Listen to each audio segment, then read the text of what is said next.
Real stories from Reddit's Am I the Asshole? 11 moments where someone said no, told the truth, or walked out, and the people around them completely lost it. Some of these will make you nod immediately, some of them will make you pause, and at least two of them will make you pick a side and defend it in the comments. Let's get into it. Story 1. Would I be the asshole if I refused to switch dorms with a girl who was autistic? So, I go to an almost Montessori boarding school where students get to choose their own dorms and roommates. I have what most people would agree is the best dorm on campus. The way our dorms are set up, every room made for two people has a private bathroom and is larger than the single rooms. Single rooms do not have bathrooms, you share a communal bathroom with three other singles. About 3 years before I arrived, multiple students complained that my specific room was too small for two people, so the school converted it into a single. The reason it felt cramped was because it is next to the laundry room. I specifically chose this room because a family friend told me about it. Because of how the boarding system works, I get the same room just a floor up, every year. The problem started when a girl transferred to our school this year. She is autistic. The school does have rooms designated for students with disabilities, but I have never been inside one. Before spring break, she knocked on my door and asked if we could talk. She asked if we could switch dorms, though not exactly because I do not qualify for a disability room, because my room would be better suited for her. It is near the laundry room, it has a window facing the quad, and a few other specific reasons she explained clearly. I felt bad. She told me she lives out of state and spends all weekends and shorter breaks on campus. I live close by and go home basically whenever I want. She is also new and does not have many friends yet, so she will probably be spending a lot of time in her room. I spoke to the school before break, and they said I am not required to switch, but if I wanted to, they could move me to an open single. I really love my dorm and do not want to switch, but I kept wondering if I would be a complete jerk for saying no. Update: I came back to campus and saw her in the cafeteria. I had already emailed her to say I was not going to switch, but I wanted to talk to her face to face. I want to be very clear. She was not trying to guilt trip me at all. She asked because, as a lot of people pointed out in the comments, a closed mouth does not get fed. She had a solid, well-thought-out reason for each point she raised. I just did not convey them well in my original post. She is staying in her original dorm, which she says is perfectly fine for her. Please do not make this about ableism. She is a genuinely kind person and was not weaponizing anything. She just asked. She asked, he said no, and he still felt bad about it for weeks. The next one hits different, because grief does not follow a schedule. Story 2. Am I the asshole for getting a cat after my grandfather who is allergic died? I am a 22-year-old woman, and I have wanted a cat since I was old enough to talk. It was basically the only thing I ever asked for as a kid. The reason I never had one was my grandfather.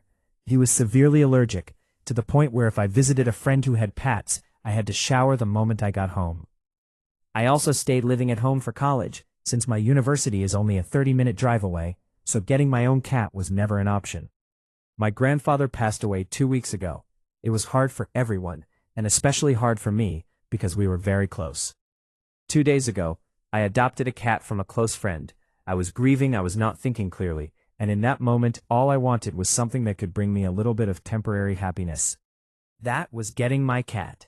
I came home with her, and my mom immediately accused me of, in her exact words, waiting the second my grandfather died to get a cat. She called me selfish. She has been implying ever since that I was somehow excited for him to die, so I could finally do this. She now wants me to get rid of the cat because seeing it brings her too much pain and anger. But this is my cat, and I was not trying to hurt anyone. I was just trying to do something I had been dreaming about for nearly 20 years. And as of 2 hours ago, while I was in the middle of apologizing to her, she blocked me. Am I the asshole? Update, just to clarify, I do not only live with my mom. It is me, my mom, my dad, and my grandmother. My mom is the only one reacting this way. My dad and grandmother both love the cat. She waited 20 years and her mom blocked her mid-apology. The next story is about a math test, a wrong grade, and a dad who went all the way to the principal's office. Story 3. Am I the asshole for making a stink at school and forcing the teacher to change my kid's math grade? My daughter is in 4th grade and has been struggling with math all year. specifically multiplication and division. When they moved on to multi-digit operations, it got even worse. We tried the school's tutoring program. It was not helping. The method being taught in class involves breaking numbers apart, drawing boxes, multiplying, and then adding everything up. My daughter gets it wrong about 80% of the time. It is more steps, not fewer, and it just does not click for her. I decided to teach her the method I learned growing up. It worked immediately. Homework became manageable. She could actually solve the problems. Then she came home from a math test last week and was upset. She had received a 50%. She missed 2 out of 25 questions, which should have been a 92%. I called the teacher. The teacher told me my daughter had not used the method taught in class. I pointed out that the test instructions said to show your work, not to use a specific method.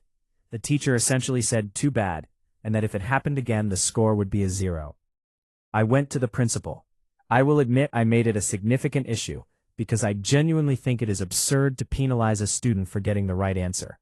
Mathematics has multiple valid approaches. The teacher was brought in, the score was corrected, and the school confirmed my daughter can solve problems any way she wants, as long as she shows her work. The teacher was not happy. My wife thinks I went too far and keeps bringing it up. She says the teacher has enough to deal with and that I overreacted. Did I? He got the grade changed, and his wife is still upset about it. The next story is about a 17-year-old who just wanted to shop for a prom dress with her parents, without an audience. Story 4. Am I the asshole for refusing to babysit a child anymore? I want to make clear up front that I do not blame the mom or the child at all. They are both sweet people who deserve the best. This is about my own limits. I am a 17-year-old introvert, finishing my junior year. Between school, extracurriculars, and pushing through the next year and a half to get into the college I want, I am exhausted, in a way that is hard to describe. When I come home, no matter what time it is, I need about an hour alone before I can even have a conversation. Recently, we have been having a 9-year-old named Kali over at our house a lot. Kali is the daughter of a woman my male cousin had an affair with years ago. He eventually married someone else and moved states away. Kali's mom struggled financially, was in an abusive relationship she has since escaped, and is now a single mother without child support. She is back in contact with our family and does not live far away. I would not have minded having Kali around if I was not consistently finding myself and my brothers doing most of the actual care for her. My grandfather is elderly and invited her over wanting to bond with her as family, but does very little of the caretaking himself. My breaking point came when prom was coming up. I was genuinely excited, my first prom.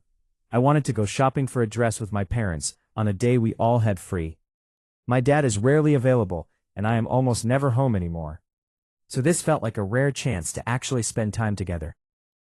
Both parents said yes. On the day of, Kali was at our house. We assumed she would be gone by the afternoon. By 4 in the afternoon she was still there, and my mom had taken a call extending her stay.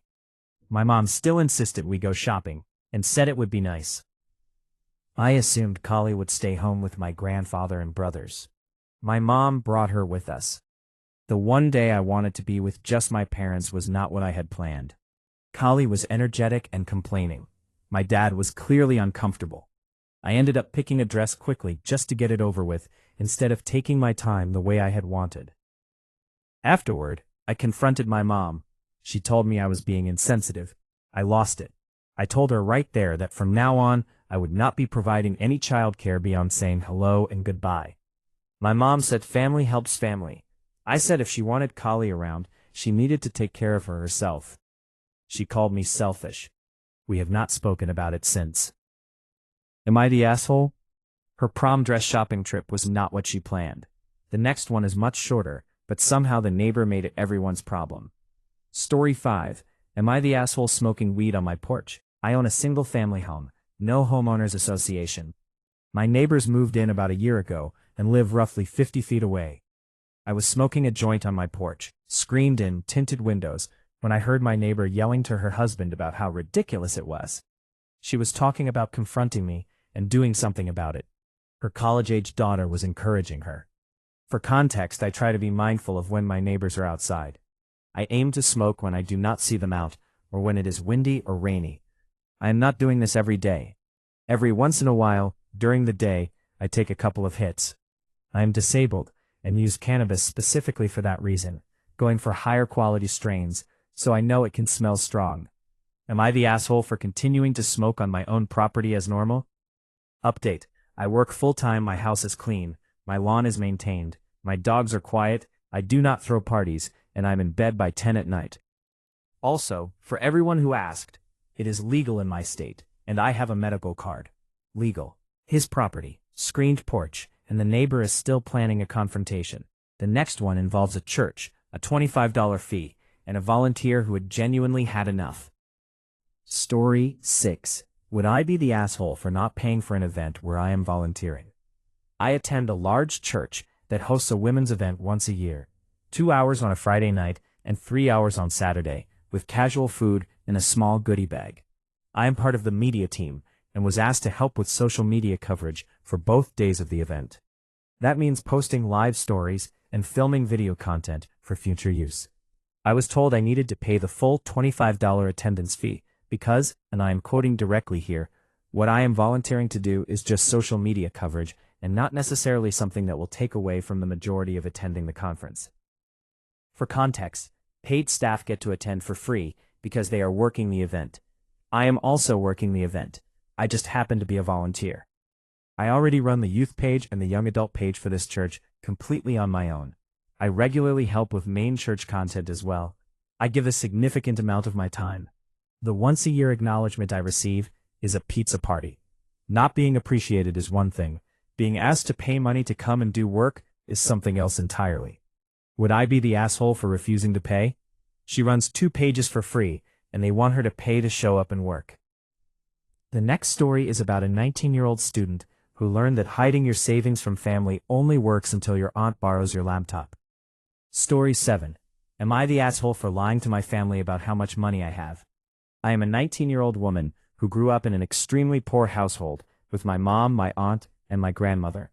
Things have improved slightly over the years, but everyone is still lower class. I started university at 17 and began receiving student loans. Almost immediately, my aunt started asking me for loans regularly. While I was still living at home, I paid about $400 a month in rent and helped with things like car insurance. At 18, I moved out due to constant arguments and the toll it was taking on my mental health. Since then, my mom has also occasionally asked for money. After moving out, I got a part-time minimum wage job to cover rent and my car. I'm not great at saving, but I've been putting small amounts aside each month, hoping to eventually save enough for a deposit on a house. At one point, my mom told me she had maxed out her credit cards. I ended up emptying my entire savings helping her and giving my aunt loans of $200 or more at a time, some of which I never saw back. After that, I told them I could not keep helping at that level. Then they ended up in the exact same situation again. I had rebuilt a decent portion of my savings.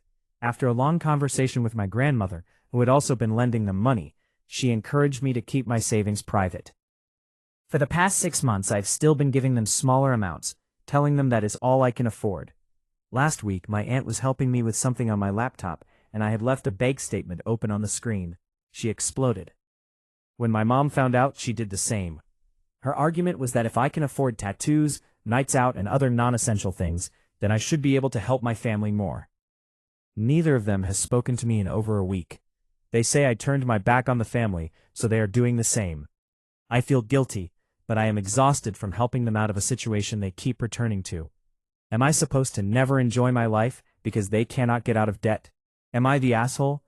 She emptied her savings for them twice. They found out she had money left and went silent. The next story involves a plate of spaghetti and a detail that should probably have stayed secret. Story 8. Am I the asshole for refusing to eat my wife's spaghetti after I found out what she put in it? Last night my wife made spaghetti, and it smelled incredible. She said she had tried something new and wanted me to just eat it before asking any questions. I had a few bites. It tasted a little off, weirdly sweet and earthy, but not terrible. I asked what she had changed. She told me she had blended up leftover spaghetti from 6 days ago and mixed it into the sauce to thicken it. I immediately stopped eating. I understand it is technically the same ingredients, but the idea of blended week-old noodles mixed into fresh sauce made me feel genuinely sick. She got offended and pointed out that I had already eaten half a plate, so clearly it was fine, and that I was only being dramatic because I now knew what was in it. I told her that was exactly the point. If I had known beforehand, I would not have eaten it. She said I was being wasteful and disrespectful and acting like she had served me garbage. I ended up making a sandwich because I could not finish the plate. She barely spoke to me for the rest of the night. Now she has told her family, and they think I embarrassed her. My mom thinks it is gross and that I should not have been tricked into eating it. I feel bad for hurting her feelings, but I also feel like I should have a say in what goes into my body. Am I the asshole? 6-day-old blended noodles, a sandwich, and a wife who called her family. The next story starts on a mountain and ends at a brewery with a man taking an expensive Uber home. Story 9.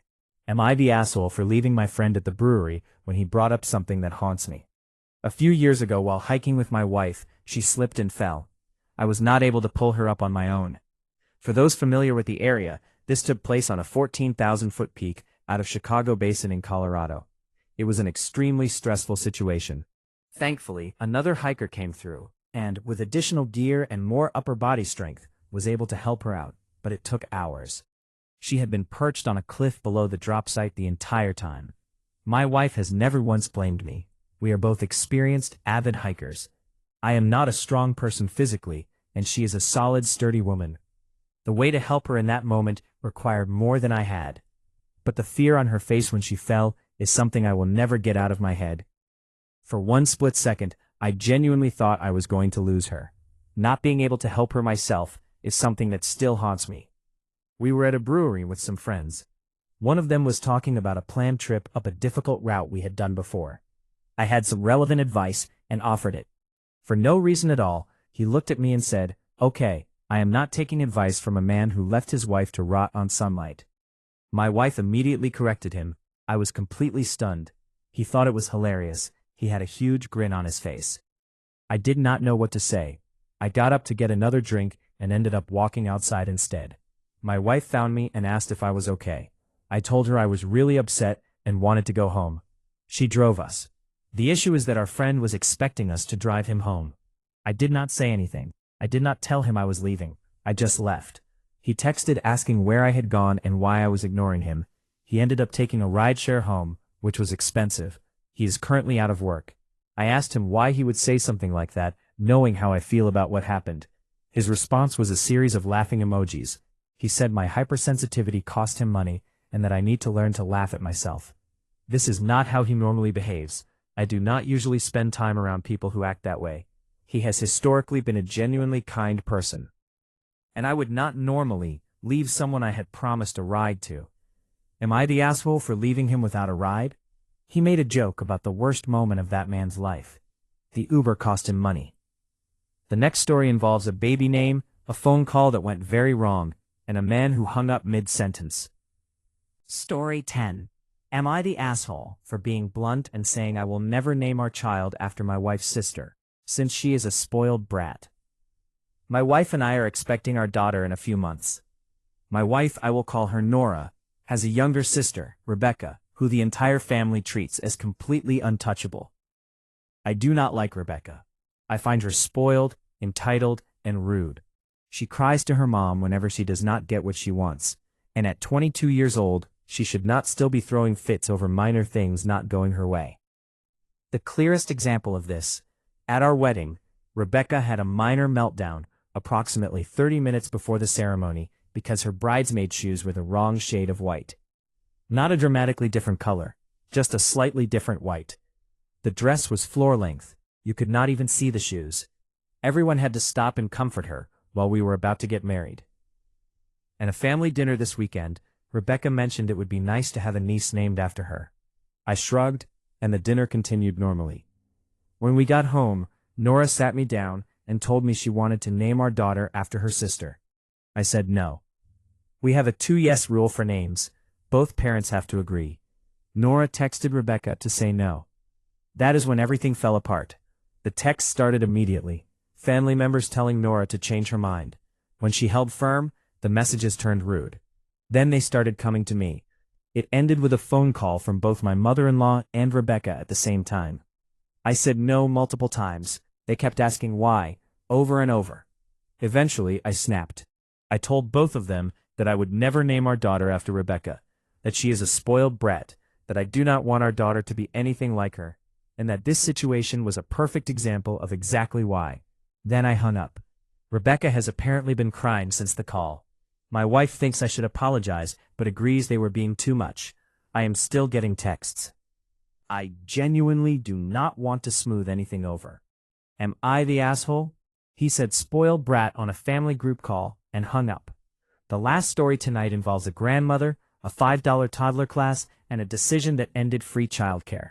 Story 11. Am I the asshole for firing my mom from childcare over a $5 class? My husband and I have a 16-month-old daughter named Ellie. I recently went back to work part-time and had my mom watching Ellie 2 days a week. Ellie goes to a toddler class at our recreation center twice a week. It is a 2-hour class with free play, a circle time with a story and song, and an art project. The free play area has multiple stations: art, cars and trucks, a play kitchen with baby dolls, a dramatic play corner that changes every 2 weeks, a book area, a block area, and a patio with water tables, a sandbox, tricycles, and small ride-on cars. Each class costs $5. Parents and caregivers are required to stay and supervise. Ellie loves this class. She is obsessed with the chalkboards there. She is starting to approach other children. She has eaten her fair share of foam blocks and crayons, has drenched herself in water before rolling in the sandbox, and regularly comes home covered in finger paint. But none of that is a problem a change of clothes cannot solve. I genuinely believe this class is great for her development. She is learning color names and can sit and play independently for longer stretches than before. My mom hated the toddler class. She described it as chaos, and insisted that a walk around the block or a trip to the library was just as beneficial, if not better, and significantly less messy. I still asked her to take Ellie, and she agreed, except she stopped taking her and did not tell me. I only realized something was wrong when I noticed we had not gotten any art projects home in a while. Since she lied to me about where she had been taking my daughter and refused to follow my wishes about a class I believe is genuinely good for Ellie, I let my mom go from babysitting. I hired a college student to stay with Ellie while I am at work instead. My mom is now upset that I have restricted her access to her granddaughter and that I am leaving Ellie with a stranger, which is the exact thing she was supposedly trying to prevent by offering to babysit in the first place. Am I the asshole for firing my mom and reducing how much Ellie sees her over a $5 class? 11 stories, a dorm no one else knew about, a cat adopted during grief, a math grade that should have been a 92, prom dress shopping trip that was not what anyone planned, a screened porch, a joint, and a neighbor who wanted to do something about it, a volunteer who runs 2 pages for free and was handed a bill, a bank statement left open on a laptop, 6-day-old blended noodles and a plate of spaghetti, a man who was laughed at for the worst moment of his life and left his friend to take a rideshare home, a phone call that ended with spoiled brat and a hang-up, and a grandmother who lied about where she was taking a 16-month-old for weeks. Some of these are obvious. Some of them are not. Drop your verdict in the comments. I read every single one. If any of these got a reaction out of you, like this video, because it helps more people find these stories. Subscribe right now because I post real stories like these every single day. Stay sane out there, and I will see you in the next one.